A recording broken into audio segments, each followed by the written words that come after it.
حتى النبي صلى الله عليه وسلم يوم من الأيام وهو طالع من مسجد قباء قام لقاه رجل قال يا رسول الله إني كنت أركب على بقرة قال فضربتها راكب فوق له وضربها قال فالتفتت إلي البقرة وقالت يا هذا كلمت معه قالت يا هذا إني لم أخلق لمثل هذا إنما خلقت للحرث فتعجب الناس قالوا سبحان الله بقرة تتكلم يا رسول الله. شوفوا العبارة الجميلة النبي صلى الله عليه وسلم قال وأنا أؤمن بهذا وأبو بكر وعمر. قال الراوي وعمر وأبو بكر ليس في القول ما قاعدين لكن النبي صلى الله عليه وسلم قال أنا أؤمن بهذا وأبو بكر وعمر. الراوي قال فانطلقت إلى عمر في مزرعته أول ما وصلت قلت يا عمر بقرة تتكلم في بقرة بتتكلم بتؤمن بالكلام ده. قال فأخذ عمر من تلابيبي تقريبا من هنا قال فرفعني حتى فارغت رجلاي الأرض رافع فوق. قال هل سمعت ذلك من رسول الله؟ قال قلت نعم. قال فأرسل وقال وأنا أؤمن بها. ودي يا أخواننا اللي ميزت الصحابة. ما تقعد أنت تتردد في حديث النبي صلى الله عليه وسلم يقول لك دي سنة رسول الله ما تقعد تقول لا ولكن ما جاي الزمن ده ما بتنفع معانا والقرن ال21 هذول القرن ال21 خير من النبي يعني تطور يا ناس السنة دي ثاني ما في مجاملة. عمر رضي الله عنه يقول له السنة كده انتهى الكلام. حدث عجيب جدا في زمنه كان فتح الشام رسل له أبو عبيدة عامر بن الجراح القائد وكان من أحب الناس إلى عمر لأنه كان زاهدا شجاعا. أبو عبيدة من أقوى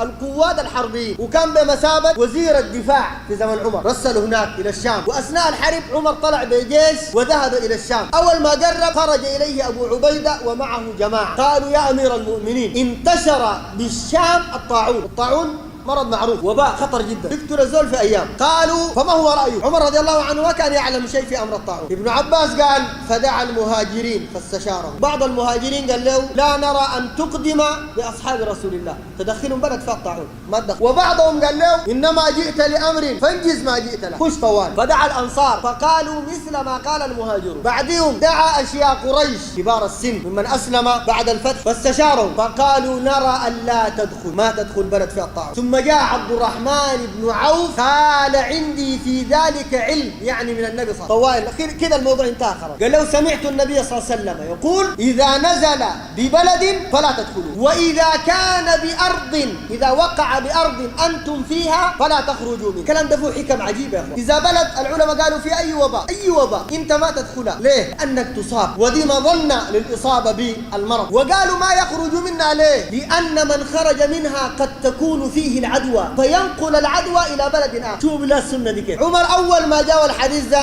من عبد الرحمن بن عوف قالوا فقفل عمر طويرا انتهى. الصحابة ما بيناقشوا بعد الحديث كده يا أخواننا تميز. الصحابة ده زمان ما كان عندهم عدة لكن يزول بخاف ونحن الآن عندنا عدة وبنخاف من يزول صح؟ نحن ما بنخاف منهم اللي عنده مروءة واللي ما عنده مروءة احنا بنخاف لكن ديرك عزوا بالدين